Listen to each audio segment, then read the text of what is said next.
ఏ దిక్కున తలపెట్టి పడుకోవాలో మీకు తెలుసా?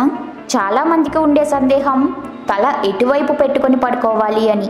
అయితే ఈ వీడియోలో తల ఎటువైపు పెట్టుకొని పడుకోవాలో, అలాగే ఏ దిక్కున తల పెట్టుకొని పడుకుంటే ఐశ్వర్యం కలుగుతుందో తెలుసుకుందాం. చాలా మంది ఎటువైపు పడుకోవాలో అటు కాకుండా దానికి వ్యతిరేక దిశలో పడుకుంటారు. అయితే ఇలా ఇష్టం వచ్చినట్లు పడుకోవడం వల్ల పొందాల్సిన ఐశ్వర్యం పొందలేరు. అందుకని తల ఎటు పెట్టుకుంటే మంచిదో ఇప్పుడు తెలుసుకుందాం. చాలా మంది ఉత్తరం వైపు తల పెట్టుకొని పడుకుంటారు. ఎప్పుడు కూడా ఉత్తరం వైపు కానీ పడమర వైపు కానీ తల పెట్టుకొని పడుకోకూడదు. ఉత్తరం వైపు పెట్టుకుని పడుకుంటే మృత్యు కలుగుతుంది. మనకి వినాయక చవితి కథలో చెప్తారు, వినాయకుడికి తల అమర్చడం కోసమని ఉత్తరం వైపు ఏ జీవి తల పెట్టుకుని పడుకుంటే ఆ జీవి తలను ఖండించి తీసుకురమ్మని శివుడు ఆజ్ఞాపిస్తాడు. అందుకే ఉత్తరం వైపు తల పెట్టుకుని పడుకుంటే మృత్యు వస్తుందని అర్థం. ఇక పడమర వైపు తల పెడితే సూర్యుడి వైపు కాళ్ళు పెట్టినట్టు అవుతుంది.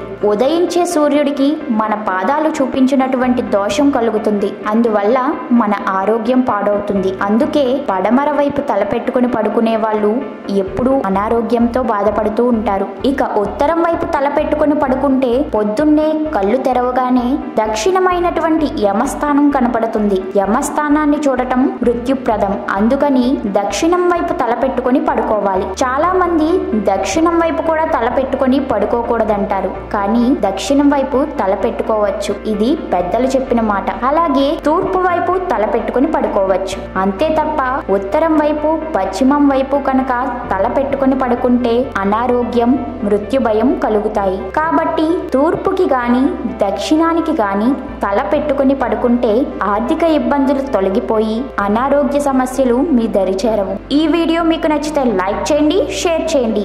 మరిన్ని ఇంట్రెస్టింగ్ అప్డేట్స్ కోసం మా ఛానల్ని సబ్స్క్రైబ్ చేయండి.